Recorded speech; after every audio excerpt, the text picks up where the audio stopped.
A very warm and cheerful good morning to you all. We have gathered here today to celebrate Reading Day. A day dedicated to the joy of reading and the power of books. Reading is a journey that opens up new world, expands our imaginations and enriches our lives. It allows us to explore different cultures, learn from the past and dream about the future. Today is the National Reading Day. It is observed in honor of Sri P.N. Panikar, who is considered the father of library movement in Kerala and a champion of literacy. He was a teacher and educationist who dedicated his life to promote literacy and libraries in India. Let's start our celebration with a prayer. असतो मा सद्गमया तमसो मा ज्योतिर्गमया मृत्योर्मा अमृतं गमया ॐ शान्ति शान्ति शान्तिः. Now I invite Vaiga for the welcome address. A warm welcome is extended to everyone gathered here today for Reading Day. We are here to acknowledge the profound impact of reading and its vital role in our lives. Let us embrace the joy of reading and recognize its power to educate, entertain, and inspire us all. Today, we are honored to have our esteemed guest, B.T. Anil Kumar Sir, who is a story writer in Malayalam film industry. Yeah, welcome, sir. Now I welcome our beloved principal Binal Kumar Sir. Your presence make this event even more special. Let's make this reading day a memorable one. Thank you. Next, let's have our principal Binil sir for the presidential address. Good morning. ഇന്ന് എന്താണ് പ്രത്യേകത? ഞാൻ വളരെ excited ആണ്. കാരണം അനിൽകുമാർ സാറിനെ വളരെ യാദൃശ്ചികമായിട്ടാണ് അദ്ദേഹത്തിലേക്ക് എത്തിപ്പെട്ടത്. അദ്ദേഹം ഗസ്റ്റായിട്ട് വരുന്നു. ഞാൻ പരമ്പരാഗത രീതിയിലുള്ള വായനയുടെ തത്വങ്ങൾ അതിനെക്കുറിച്ചൊക്കെ ആലോചിച്ചാണ് ഞാൻ വന്നത്. സാറുമായിട്ട് ഒരു 15 മിനിറ്റ് സംസാരിച്ചതിൽ നിന്ന് എനിക്ക് മനസ്സിലായി വായനയുടെ തലങ്ങൾ തന്നെ വളരെയധികം മാറിക്കൊണ്ടിരിക്കുന്ന ഒരു സമയമാണ്. അടിസ്ഥാനപരമായിട്ട് എൻ്റെ വാക്കുകൾക്കിവിടെ പ്രസക്തിയില്ല. ഇതിലേക്കാൾ വലിയ ആഴമേറിയ വിശാലമായിട്ടുള്ള വളരെ ഫ്യൂച്ചറിസ്റ്റിക് ആയിട്ടുള്ള ഒരു അറിവ് അദ്ദേഹത്തിൽ നിന്ന് നിങ്ങൾക്ക് ലഭിക്കാനുണ്ട്. എനിക്ക് ഒരുപാട് എൻ്റെ മനസ്സിൽ ഒരുപാട് മാറ്റങ്ങൾ വരാനുണ്ടെന്ന് അദ്ദേഹമായിട്ടുള്ള സംസാരത്തിൽ നിന്നും എനിക്ക് മനസ്സിലായി. ഞാൻ ഈ ഒരു അവസരത്തിൽ അനിൽകുമാർ സാറിനോട് നന്ദിയും കൂടി പറയുന്നു. കാരണം ഞാൻ വളരെ അത്ഭുതപ്പെട്ടു പോയി അദ്ദേഹത്തിൻ്റെ പ്രൊഫൈൽ വായിക്കുന്ന സമയത്ത്. ഗാനരചയിതാവാണ്, അധ്യാപകന്, അദ്ദേഹം പബ്ലിക് റിലേഷൻഷിപ്പിൽ വർക്ക് ചെയ്തിട്ടുണ്ട്, ലോ കോളേജിൽ പഠിക്കുന്നു. അങ്ങനെ വിവിധ മേഖലയിൽ അദ്ദേഹത്തിൻ്റെ കഴിവ് തെളിയിക്കുന്നു. വളരെ എനർജറ്റിക് ആയിട്ടുള്ളൊരു പേഴ്സണാലിറ്റി, വളരെ സന്തോഷം തരുന്ന രീതിയിൽ സംസാരിക്കുന്ന ഒരു വ്യക്തിത്വം. അദ്ദേഹം ഇവിടെ എത്തിച്ചേരുന്നതിൽ വളരെയധികം സന്തോഷവും നന്ദിയും അറിയിച്ചുകൊള്ളുന്നു സാർ. എല്ലാവർക്കും വായനാ ദിന ആശംസകൾ. ഒരുപാട് വായിക്കാൻ എല്ലാവരും ശ്രമിക്കുക.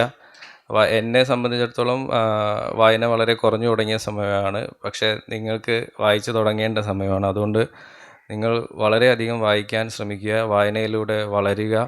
എല്ലാവർക്കും ഞാൻ ആശംസകൾ നേർന്നുകൊള്ളുന്നു. ഒപ്പം തന്നെ സാറിന് ഒരിക്കൽ കൂടിയും ഞാൻ എൻ്റെ ഹൃദയം നിറഞ്ഞ സ്നേഹം രേഖപ്പെടുത്തിക്കൊള്ളുന്നു. എൻ്റെ വാക്കുകൾ ഞാൻ ഉപസംഹരിക്കുകയാണ്. നന്ദി, നമസ്കാരം. It's my honor to invite our chief guest, Mr. B.T. Anil Kumar sir, story writer in Malayalam film industry, for the inaugural address. Good morning. വളരെ സന്തോഷമുണ്ടെന്ന് നിങ്ങളുടെ മുമ്പിൽ ഇവിടെ നിൽക്കാൻ. അതിന് എന്നെ പ്രാപ്തനാക്കിയത് മറ്റൊന്നുമല്ല, വായന തന്നെയാണ്. അപ്പം ഞാൻ ചെറിയ പ്രായം മുതൽ എന്തെങ്കിലുമൊക്കെ വായിക്കാതിരുന്നെങ്കിൽ ഇന്നിങ്ങനെ ഒരു സ്കൂളിൽ എനിക്കെത്തി നിങ്ങളുടെ മുമ്പിൽ നിൽക്കാൻ പറ്റില്ലായിരുന്നു. മറ്റൊരു കാരണം കൂടിയുണ്ട് ഞാൻ ഈ സ്കൂളിൽ വന്നതിന് പിന്നിൽ. അതായത് ഞങ്ങൾ ഹിന്ദുക്കളുടെ ഇടയിൽ ഒരു ആചാരമുണ്ട്. എല്ലാ വർഷവും ഈ ഒരു പിതൃക്കൾക്ക് ബലി അർപ്പിക്കുന്ന ഒരു ദിവസം, നിങ്ങൾക്ക് അറിയാമല്ലോ അല്ലേ, അങ്ങനെ ഈ വാവുബലി എന്ന് പറയുന്നൊരു ദിവസം. എന്താണ് അതിൻ്റെ പ്രത്യേകത? നമ്മൾ എന്താണ് ചെയ്യുന്നത് ഈ വാവുബലി ദിവസം? അതായത് നമ്മുടെ പൂർവികന്മാരൊക്കെ മരിച്ചു പോയിട്ടുണ്ടെങ്കിൽ അവരുടെ ഓർമ്മയ്ക്ക് മുന്നിൽ ചില ചടങ്ങുകൾ ചെയ്യും. ചില ക്ഷേത്രങ്ങളിൽ പോയോ അല്ലെങ്കിൽ തീർത്ഥഘട്ടങ്ങളിൽ പോയോ ഒക്കെ നമ്മൾ ബലി അർപ്പിക്കാറുണ്ട്. ഈ ബലി അർപ്പിക്കുമ്പോൾ നമ്മുടെ വിശ്വാസം എന്താണ്? നമ്മുടെ അച്ഛനോ അപ്പൂപ്പനോ ഒക്കെ മരിച്ചു പോയിട്ടുണ്ടെങ്കിൽ അവരെല്ലാവരും, പിതൃക്കളെല്ലാവരും വന്ന് നമ്മൾ കൊടുക്കുന്ന ഈ ബലി ഭക്ഷിച്ച് തൃപ്തി അടഞ്ഞ് തിരിച്ചു പോകുമെന്നാണ്. അങ്ങനെ കേട്ടിട്ടുണ്ടല്ലോ അല്ലേ? നമുക്കറിയാമല്ലോ, നമ്മൾ ഈ വീട്ടിലാണെങ്കിലും നമ്മൾ ഭക്ഷണങ്ങളൊക്കെ തയ്യാറാക്കിയിട്ട് കാക്കയ്ക്ക് വെച്ച് കൊടുക്കുക എന്ന് പറയുന്നൊരു ചടങ്ങുണ്ട് അല്ലേ? കാക്ക വന്ന് കൊത്തി തിന്നുമ്പോൾ നമ്മൾ എന്താണ് മനസ്സിലാക്കുന്നത്? ഇതൊരു കാക്ക വന്ന് ബലിച്ചോറ് കഴിച്ചിട്ട് പോയി എന്നാണോ? അല്ല, പിന്നെ ആരാണ് വന്ന് കഴിക്കുന്നത്? മരിച്ചുപോയ നമ്മുടെ പൂർവികന്മാർ വന്ന് ഭക്ഷിച്ചു കൊണ്ട് പോകുന്നു എന്നാണ് വിചാരിക്കുന്നത്. ആ ദിവസത്തിൽ കാക്കകൾക്ക് വലിയ അഹങ്കാരമാണ്. കാരണം എന്താണ്? കേരളം അല്ലെങ്കിൽ എവിടെയെല്ലാം ഈ ബലിതർപ്പണം ഉണ്ടോ അവിടെയെല്ലാം ഈ കാക്കയ്ക്കൊരു റോളുണ്ട്. നമ്മുടെയൊക്കെ വീട്ടിൽ നമ്മൾ ഉച്ചയ്ക്ക് ഈ ബലിതർപ്പണം നടത്തുന്ന സമയത്ത് കാക്കകളൊക്കെ തിരിഞ്ഞ് ഇതിനെ ശ്രദ്ധിക്കാതെ മൈൻഡ് ചെയ്യാതൊക്കെ ഇരിക്കുന്നത് കാണാം. അപ്പോൾ നമുക്ക് വിഷമം വരും, നമ്മുടെ പിതൃക്കൾ വന്നിത് ഭക്ഷിക്കുന്നില്ലല്ലോ എന്ന് വിചാരിച്ചിട്ട്. കാരണം ഇതിൽ നിന്ന് ഒരു ചോറെങ്കിലും തിന്ന് കഴിഞ്ഞിട്ടും വേണം നമുക്ക് തയ്യാറാക്കി വെച്ചിരിക്കുന്ന ഭക്ഷണം കഴിക്കാൻ എന്നുള്ളൊരു സ്വാർത്ഥതയും നമുക്കുണ്ട്. പക്ഷേ കാക്കയെ നമ്മൾ എത്ര കൈയടിച്ച് വിളിച്ചാലും ചിലപ്പം വന്നില്ലെന്നിരിക്കും. കാരണം എന്താണ്? അന്ന് പ്രദേശം മുഴുവൻ ബലിച്ചോറ് കൊണ്ട് നിറഞ്ഞ് കാക്കകൾക്ക് വലിയ ഡിമാൻഡാണ്. എന്ന് പറയുന്നത് പോലെയാണ് ഈ വായനാ ദിനത്തിൻ്റെ ഒരു പ്രത്യേകത. ഈ വായനാ ദിനത്തിൽ എഴുത്തുകാർക്കെല്ലാം വലിയ ഡിമാൻഡാണ്. നമ്മൾ അന്വേഷിക്കുമ്പോൾ പ്രധാനപ്പെട്ട എഴുത്തുകാരെ ഒന്നും കിട്ടാതെ വരും. അങ്ങനെ നോക്കുമ്പോൾ പല വഴിക്ക് നമ്മുടെ ബിനിൽ സാറൊക്കെ അന്വേഷിക്കും, ഇനി ആരെ നമുക്ക് വിളിക്കാം. ഓരോരുത്തരായിട്ട് നോക്കി പലരും ഇപ്പം ഞാനിന്ന് വിളിച്ച എൻ്റെ സുഹൃത്തുക്കളായിട്ടുള്ള എഴുത്തുകാരിൽ പലർക്കും 5-6 പരിപാടികളിൽ പങ്കെടുക്കേണ്ടതുണ്ട്. എനിക്കാണെങ്കിൽ വേറെ പരിപാടിയില്ല ഇതല്ലാതെ. അപ്പോൾ കഴിഞ്ഞ 2 ദിവസം മുമ്പാണ് എന്നെ വിളിക്കുന്നത്. ആ സമയത്ത് ഞാൻ സർവാത്മന സമ്മതിക്കാൻ കാരണം എന്ന് വെച്ചാൽ എനിക്ക് വേറെ ബലിച്ചോറൊന്നുമില്ല, എനിക്ക് മറ്റ് പരിപാടിയുമില്ല ഇന്ന്. അപ്പോൾ ബാക്കി സാഹിത്യകാരന്മാർക്കൊക്കെ തിരക്കുള്ള ദിവസം വീണ് കിട്ടിയ ഒരു അവസരമാണ് ഇത് എന്ന് മനസ്സിലാക്കിയിട്ടാണ് ഞാനിവിടെ നിൽക്കുന്നത്. അല്ലാതെ കേരളത്തിൽ ഇന്ന് ജീവിച്ചിരിക്കുന്ന ഏറ്റവും വലിയ എഴുത്തുകാരൻ എന്നുള്ള നിലയിലല്ല. ഞാൻ എഴുതിയിട്ടുണ്ട്, ഞാൻ കുറേ സിനിമകൾക്ക് പാട്ട് എഴുതിയിട്ടുണ്ട്. ഇനിയിപ്പോൾ വരാനിരിക്കുന്ന അടുത്ത വർഷം ചിലപ്പോൾ അവസാനം റിലീസ് ചെയ്യാനിരിക്കുന്ന ഒരു സിനിമ, പൃഥ്വിരാജ് അഭിനയിക്കുന്ന ഒരു സിനിമയുടെ തിരക്കഥ എഴുതിയിട്ടുണ്ട്. വേറെയും 1-2 തിരക്കഥകൾ എഴുതി പൂർത്തിയാക്കിയിട്ടുണ്ട്. പൃഥ്വിരാജിൻ്റെ സിനിമ കാളിയൻ അടുത്ത വർഷം അവസാനം പുറത്തു വരാൻ പാകത്തിന് ചിത്രീകരണം തുടങ്ങാൻ ഇരിക്കുന്നതേ ഉള്ളൂ. എന്തായാലും എഴുത്തുകാരൻ എന്നുള്ള നിലയ്ക്ക് അല്ലെങ്കിൽ സിനിമയിൽ കഥ എഴുതുന്ന ആൾ എന്ന നിലയ്ക്ക് എന്നെ അവതരിപ്പിച്ചതുകൊണ്ട് ഞാൻ അങ്ങനെ പറഞ്ഞു പോയതാണ്. എന്തായാലും വളരെ സന്തോഷമുണ്ട് നിങ്ങളുടെ മുമ്പിൽ ഈ ദിവസം വായനാ ദിനത്തെപ്പറ്റി ചിലത് സംസാരിക്കാൻ അവസരം കിട്ടുക എന്നുള്ളത്. ഞാൻ നിങ്ങളോട് ഒരു ചോദ്യം ചോദിക്കുകയാണ്, കുട്ടികളായിട്ടുള്ള നിങ്ങളോട്. ഈ സ്കൂളിൽ ലൈബ്രറി ഉണ്ടോ? ഉണ്ട്. എത്ര ലൈബ്രറി ഉണ്ട്? 2 ലൈബ്രറി ഉണ്ട്. ഈ ലൈബ്രറിയിൽ ആഴ്ചയിൽ ഒരു ദിവസമെങ്കിലും പോകുന്ന എത്ര കുട്ടികളുണ്ട്? ഒന്ന് കൈവെക്കുമോ? പോവും. എന്താവശ്യത്തിനാണ് ഈ ലൈബ്രറി പോകുന്നത് നിങ്ങൾ? വായിക്കാൻ. എന്തെല്ലാം തരം പുസ്തകങ്ങൾ അവിടെയുണ്ട്? കൈ താഴ്ത്തിക്കോ. കുറേ പുസ്തകങ്ങളുണ്ട്. കഥാപുസ്തകങ്ങളുണ്ട്. കൈ താഴ്ത്തിക്കോ. കഥാപുസ്തകങ്ങളുണ്ട്, കവിതാ പുസ്തകങ്ങളുണ്ട്, ജീവചരിത്രമുണ്ട്, പലതും ഉണ്ടല്ലേ? ഈ പുസ്തകങ്ങൾ വായിക്കുമ്പോൾ നിങ്ങൾക്ക് എന്താണ് അതിൽ നിന്ന് കിട്ടുന്നത്? നിങ്ങളിപ്പം എല്ലാ ദിവസവും പാഠപുസ്തകങ്ങൾ വായിക്കുന്നു, സാറന്മാർ ധാരാളം പാഠപുസ്തകങ്ങൾ നിങ്ങൾക്ക് പഠിക്കാൻ ഉണ്ട്, അതെല്ലാം വായിക്കുന്നു. അതിന് പുറമെ എന്തൊരു ബുദ്ധിമുട്ടിയാണ് ഞാൻ ഈ ലൈബ്രറി പോകുന്നത്, എത്ര ബുദ്ധിമുട്ടിയാണ് പുസ്തകങ്ങൾ വായിക്കുന്നത് എന്ന ഒരു വികാരത്തോടു കൂടിയാണോ നിങ്ങൾ ലൈബ്രറി പോകുന്നത്? അല്ല. പിന്നെ വളരെ സന്തോഷത്തോടു കൂടി നമുക്ക് ആഗ്രഹമുള്ള, നമ്മൾ കാണാൻ ആഗ്രഹിക്കുന്ന, നമ്മൾ മനസ്സിലാക്കാൻ ആഗ്രഹിക്കുന്ന പലതും മനസ്സിലാക്കാനും അനുഭവിക്കാനുമാണ് പുസ്തകങ്ങൾ നമ്മൾ വായിക്കുന്നത് അല്ലേ? ഇപ്പോൾ ഒരു നിങ്ങൾ സാധാരണ ക്ലാസ്സിൽ ബിനിൽ സാറോ അല്ലെങ്കിൽ നിങ്ങളുടെ അധ്യാപികമാരോ നിങ്ങൾക്കൊരു പാഠം പറഞ്ഞു തരുമ്പോൾ നിങ്ങൾ ആ പാഠം കേൾക്കുന്നതിനപ്പുറത്ത് ചില കാര്യങ്ങൾ സങ്കല്പിക്കാറുണ്ടോ? ഉണ്ട്. ഇപ്പോൾ ഉദാഹരണത്തിന് H2 ഓറ്റവും ചേർന്നാൽ ജലമുണ്ടാകുമെന്ന് നിങ്ങളുടെ ഫിസിക്സ് അധ്യാപിക നിങ്ങളെ പഠിപ്പിക്കുന്നു എന്നിരിക്കട്ടെ. 2 വാതകങ്ങൾ കൂടിച്ചേരുമ്പോൾ, അതിൻ്റെ കണങ്ങൾ കൂടിച്ചേരുമ്പോൾ എന്തോ ജലമുണ്ടാകും എന്ന് പറയുമ്പോൾ ഈ പ്രവൃത്തിയെക്കുറിച്ച്, ഈ പ്രക്രിയയെക്കുറിച്ച് നിങ്ങൾ ആലോചിക്കാറുണ്ടോ? എവിടെ നിന്നാണ് ഈ ഹൈഡ്രജൻ വരുന്നത്, അല്ലെങ്കിൽ ഓക്സിജൻ വരുന്നത്, ഇതെങ്ങനെയാണ് സംയോജിക്കുന്നത്, അതിൽ നിന്ന് എങ്ങനെയാണ് ജലം ഉൽപ്പാദിപ്പിക്കപ്പെടുന്നതെന്ന് നിങ്ങൾ ആലോചിക്കാറുണ്ടോ? ആലോചിക്കാറുണ്ടെങ്കിൽ നിങ്ങൾക്ക് ഭാവനയുണ്ട് എന്നാണ് ഇതിൻ്റെ അർത്ഥം. അല്ലെങ്കിൽ നിങ്ങൾ പഠിക്കുകയുള്ളൂ. രണ്ടും കുഴപ്പമില്ല. നിങ്ങൾക്ക് പഠിക്കാൻ വേണ്ടി പഠിക്കാം, കുറച്ച് അതിൽ നിന്ന് ഭാവന ഉണ്ടാകുന്നതുകൊണ്ട് ഒരു നഷ്ടവും ഉണ്ടാവില്ല. ഇപ്പം ഞാൻ പറയുകയാണ്, ഒരു ചെറുപ്പക്കാരനും ചെറുപ്പക്കാരിയും കൂടി, ഞാനൊരു കഥയിലെ ഒരു വാചകം പറയുന്നൊന്നും സങ്കല്പിക്കുക, രാമനും സീതയും കൂടി എന്ന് തന്നെ ഇരിക്കട്ടെ, രാമനും സീതയുമായിട്ട് കാട്ടിലൂടെ നടക്കുകയാണ്. അപ്പോൾ നിങ്ങൾക്ക് സങ്കല്പിക്കേണ്ടത് ആരെയൊക്കെയാണ്? രാമനെയും സീതയും സങ്കല്പിക്കുന്നു, നിങ്ങളൊരു കാട് സങ്കല്പിക്കുന്നു. നിങ്ങൾ കാട് കണ്ടിട്ടുണ്ടോ? എവിടെയാണ് കാട് നിങ്ങൾ കണ്ടത്?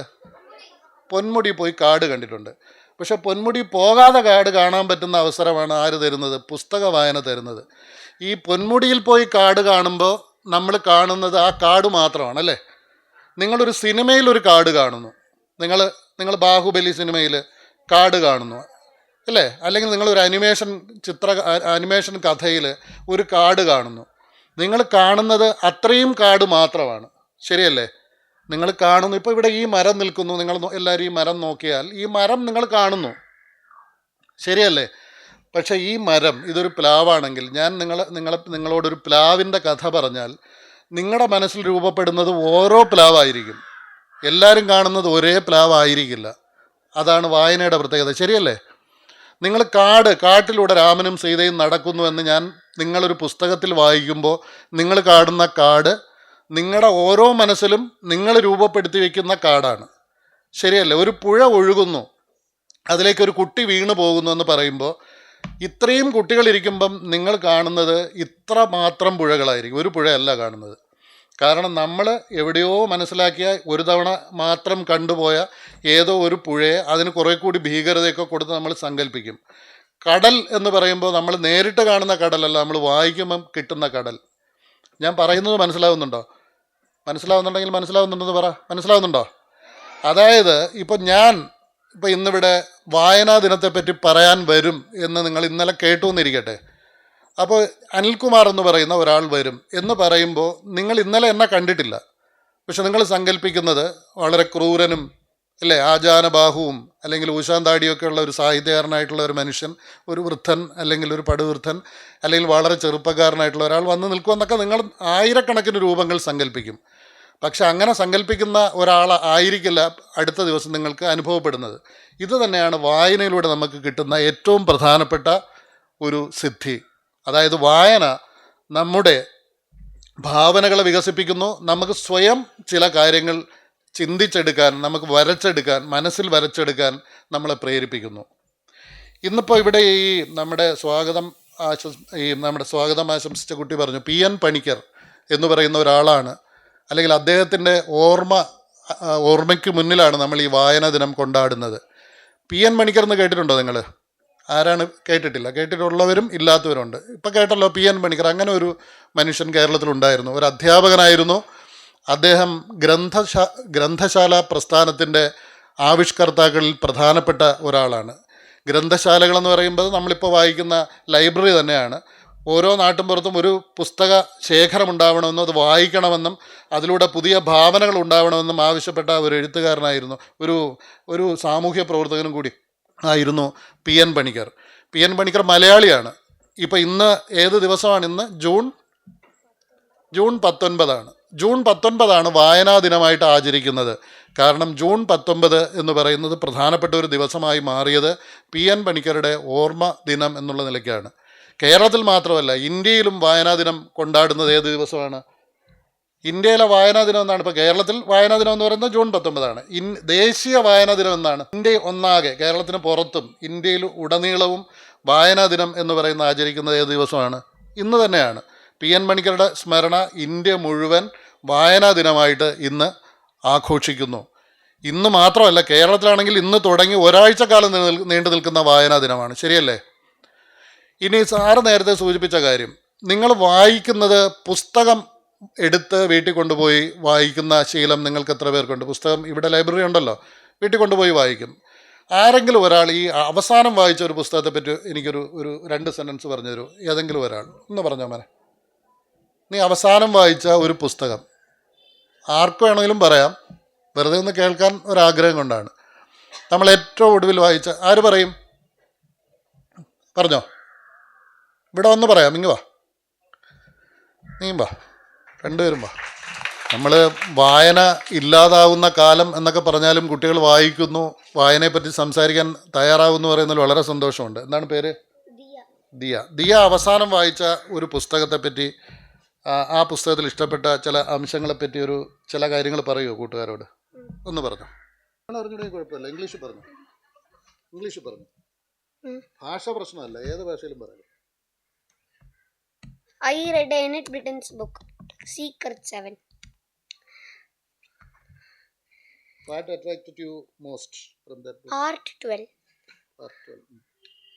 It is a very funny book and very mysterious book. And it talks about 7 people. It forms a group called Secret 7. And one girl is a sister of one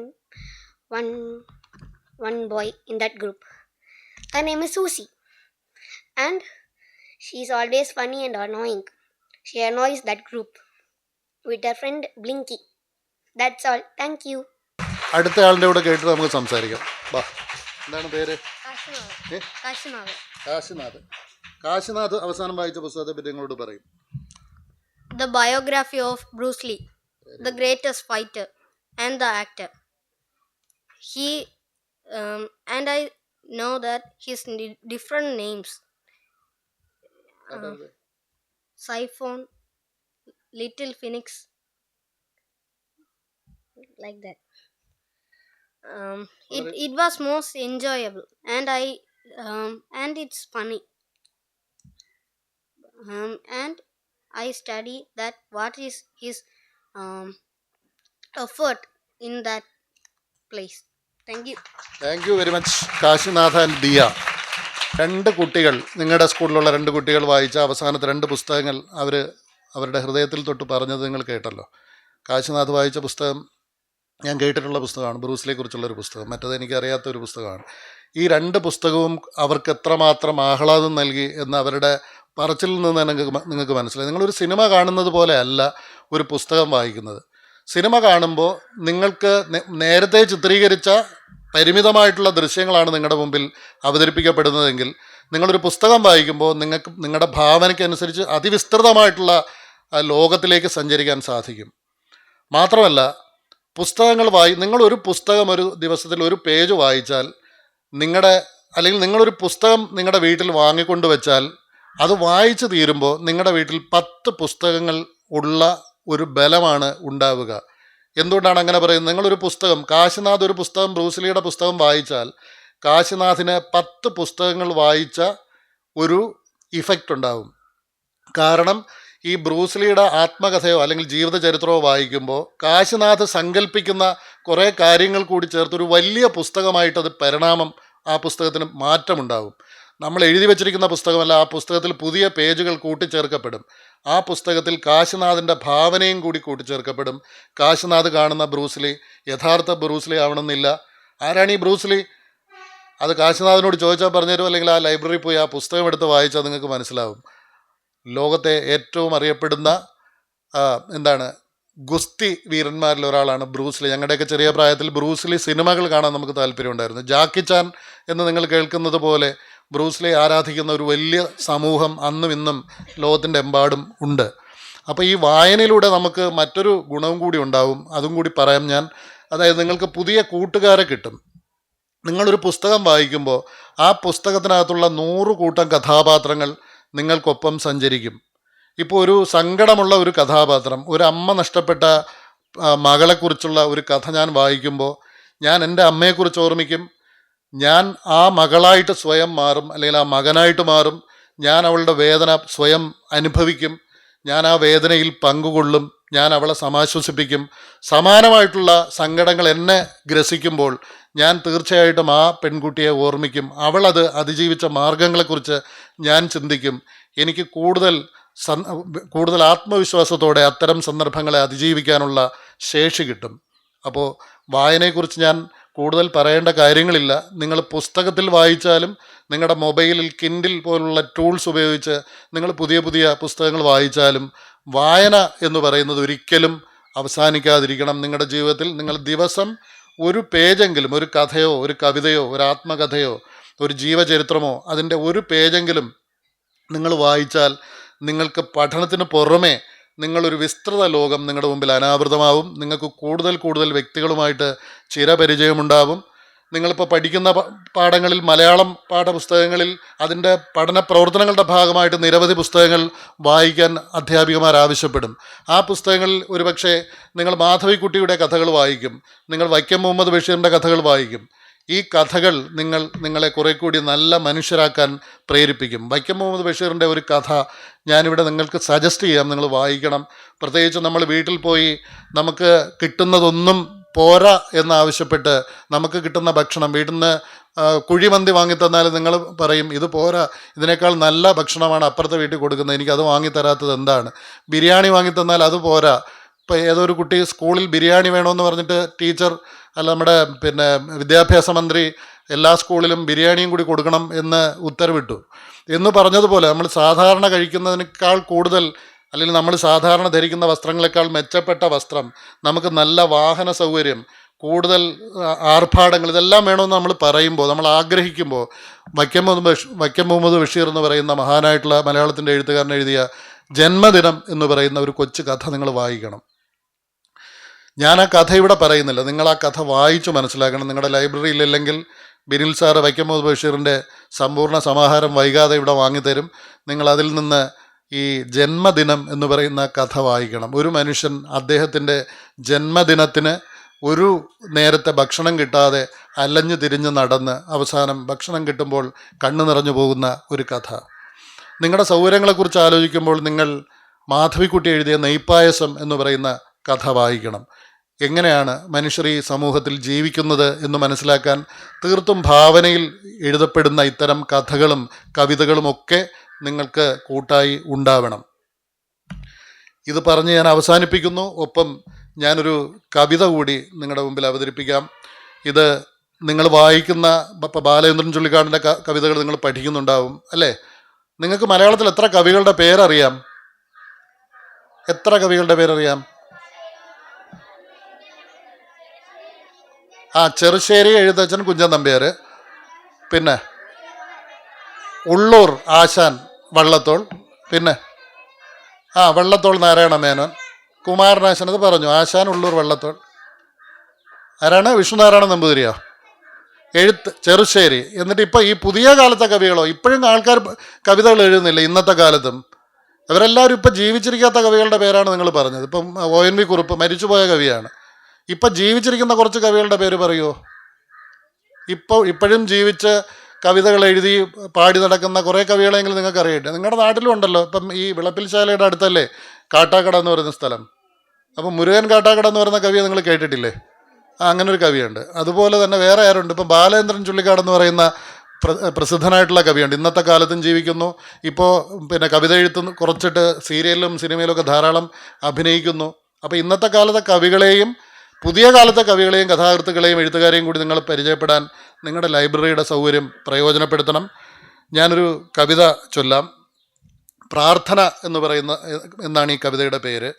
ഇത് വാസ്തവത്തിൽ നമ്മുടെ ജീവിതയാത്രയിൽ നമ്മൾ കടന്നു പോകുന്ന പ്രതിസന്ധികളെ ഓർമ്മിപ്പിക്കുന്ന ഒരു പഴയ കവിതയാണ് പ്രാർത്ഥന. 100 കടമ്പ മുൾവേലിപ്പടർപ്പുകൾ ഘോരമനാദി മധ്യാന്ത വിഭ്രാന്തികൾ. 100 കടമ്പ മുൾവേലിപ്പടർപ്പുകൾ ഘോരമനാദി മധ്യാന്ത വിഭ്രാന്തികൾ. തീരത്തലച്ചലറി വീഴുന്ന ദാഹങ്ങൾ തോരാത്ത ദുരിതമഴ വെള്ളക്കുതിപ്പുകൾ. തീരത്തലച്ചലറി വീഴുന്ന ദാഹങ്ങൾ തോരാത്ത ദുരിതമഴ വെള്ളക്കുതിപ്പുകൾ. ഉഷ്ണാനിലൻ ശ്വേതനീർപ്പിഴിഞ്ഞാർക്കവേ തൃഷ്ണതൻ തീമഴയിലഖിലം തപിക്കവേ, തരുണതകളറ്റു വനതളിരിലകൾ വീഴവേ, അരുണനൊരു തീക്കട്ടയായി വെന്തെരിയവേ, കരുണതന്നൊരു വർഷ കണിക വീണൊഴുകുവാൻ കനിയണേ ദേവാധിദേവനെ, ദുസ്ഥിതിയിൽ നിർദ്ദേവവാദങ്ങളൊക്കെ തകർക്കണേ. മുൾവേലിമേലെ പരന്ന വാനം വരെ കരിമേഘപാളികൾ മതിലായി മറയ്ക്കവേ, അതിനപ്പുറം എനിക്കരുതാത്ത ലക്ഷ്യത്തിലണയുവാൻ യുദ്ധായുധങ്ങളും കനിയണേ. ഒരു വെള്ളിടിക്കൊടും വാളാലെ മേഘമറ നെടുകെ പിളർന്നു യുഗമോഹങ്ങൾ നേടുവാൻ അടിപതറി മനസ്സിടറി വീഴാതെ പായവേ, കരളിനൊരു സ്ഥിരതയരുളിയിടുമാറാകണേ. പകലോന്റെ താപം കുറയ്ക്കണേ, കുളിർകാറ്റു സ്ഥിരമായി തരുക്കളെ ഉരുമ്മിപ്പറക്കണേ. ഇനി മർത്യദുരിതവും തീർക്കണേ, മണ്ണിതിൽ കണ്ണീരു വീണു നനയാതെയും കാക്കണേ. കൂരമ്പുപാകി പണിഞ്ഞൊരീ ശയ്യയിൽ ക്രൂരമാം സങ്കര കഠോരതകൾ കണ്ടു കണ്ട് ഉയിർപ്പിടയെ സ്വച്ഛന്ത മൃത്യുമന്ത്രം ജപിച്ചൊഴിയുവാൻ അനുമതിയുമരുളുമാറാകണേ. കൂരമ്പുപാകി പണിഞ്ഞൊരീ ശയ്യയിൽ ക്രൂരമാം സങ്കര കഠോരതകൾ കണ്ടു കണ്ടുയിർപ്പിടയെ സ്വച്ഛന്ത മൃത്യുമന്ത്രം ജപിച്ചൊഴിയുവാൻ അനുമതിയുമരുളുമാറാകണേ. നമസ്കാരം. എല്ലാ കൂട്ടുകാരായിട്ടുള്ള കുട്ടികൾക്കും പുസ്തകങ്ങൾ നല്ല കൂട്ടുകാരായിട്ട് മാറട്ടെ, നല്ല വായന ഉണ്ടാവട്ടെ. ഓരോ ദിവസവും ഓരോ പുസ്തകം വായിക്കാൻ ഈ സ്കൂളിലെ അധ്യാപകരും നിങ്ങളുടെ പ്രിയങ്കരനായിട്ടുള്ള പ്രിൻസിപ്പൽ ശ്രീമാൻ ബിനിൽ കുമാറും നിങ്ങളെ പ്രേരിപ്പിക്കട്ടെ. നിങ്ങൾക്ക് അതിനുള്ള പുതിയ പുതിയ പുസ്തകങ്ങൾ, പുതിയ കാലത്തെ പുസ്തകങ്ങൾ കൂടി വാങ്ങിത്തരട്ടെ എന്ന് മാത്രം പ്രാർത്ഥിച്ചുകൊണ്ട് ഈ വായനാ ദിനത്തിന് എല്ലാവരും വായനയുടെ വിസ്തൃതമായിട്ടുള്ള ലോകത്തേക്ക് പ്രവേശിക്കണമെന്ന് അഭ്യർത്ഥിച്ചുകൊണ്ട് നിർത്തുന്നു. നന്ദി, നമസ്കാരം. Thank you, sir, for your valuable words. Now, let's take a pledge for Readers' Day with Ahalya Arun. Reading Day Pledge. Today, I pledge to embrace the joy of reading and make it a part of my daily life. I promise to read regularly and explore new books and authors. Expand my knowledge and imagination through reading. Share my love of reading with others and encourage them to discover its magic. Use reading to broaden my perspectives and understanding of the world. Thank you, Ahalya. Here comes Vedika Sia of Grade 4 with a beautiful Malayalam song. വായിക്കണം നമ്മൾ വായിക്കണം, വായിച്ചു നമ്മൾ വളർന്നിടണം. വായിക്കണം നമ്മൾ വായിക്കണം, വായിച്ചു ജീവിക്കണം. വായനയ്ക്കായെന്നും കൂടെ നിന്ന PM പണിക്കരെ ഓർത്തിടണം. വായിക്കണം നമ്മൾ വായിക്കണം, വായിച്ചു ജീവിക്കണം. വായിക്കണം നമ്മൾ വായിക്കണം, വായിച്ചു ജീവിക്കണം. വായിച്ചു വളരുക എന്നു ചൊല്ലി ചിന്തിച്ചിടാനും സന്ദേശം നൽകി.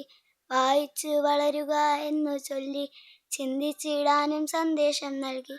അക്ഷര വിപ്ലവം തീർത്തുവന്ന് സാക്ഷരരായിടാൻ കൂട്ടുനിന്ന്. അക്ഷര വിപ്ലവം തീർത്തുവന്ന് സാക്ഷരരായിടാൻ കൂട്ടുനിന്ന്. വായിക്കണം നമ്മൾ വായിക്കണം, വായിച്ചു ജീവിക്കണം. കുഞ്ഞുണ്ണി മാഷുടെ കവിത കേട്ടു, വായിച്ചു വളരാമെന്നു കേട്ടു. കുഞ്ഞുണ്ണി മാഷുടെ കവിത കേട്ടു, വായിച്ചു വളരാമെന്നു കേട്ടു. നിത്യവും നല്ലത് വായിച്ചിടാം, ഒത്തൊരുമിച്ച് നാം മുന്നേറിടാം, നിത്യവും നല്ലത് വായിച്ചിടാം. ഒത്തൊരുമിച്ച് നാം മുന്നേറിടാം, വായിക്കണം നമ്മൾ വായിക്കണം, വായിച്ചു വായിച്ചു ജീവിക്കണം. വായനയ്ക്കായെന്നും കൂടെ നിന്നാൽ PM പണിക്കരെ ഓർത്തിടണം, PM പണിക്കരെ ഓർത്തിടണം. നന്ദി. That was awesome, Vedika. Next, we have the tiny tots of grade 2 coming with Varnamala Geet. A se anar, a anar. A se am, am. Ri se rishi, ri rishi. E se edi, edi. I se ainak, ainak. O se oli, o kali. Au se aurat, aurat. It was so sweet of you, dear little ones. Next, we have an important event, Donate a Book. Students will donate a book each for our school library. Let's welcome Anil Kumar sir to officially donate the books to our librarian Shashiala madam. That was an inspiring event. As we draw closer to the end of our program, let us all make a promise to ourselves to read more often. Let us making reading a habit. I hope you enjoyed the celebration as much as I enjoyed hosting it. Finally, we have Gopika on stage for vote of thanks. I would like to express my heartfelt thanks to our respected principal Binil Kumar sir and our chief guest BT Anil Kumar sir for their valuable presence and support. A big thank you to our teachers, participants, volunteers and the lovely audience for making this event a success. Thank you all. Now, let us conclude our program with the national anthem.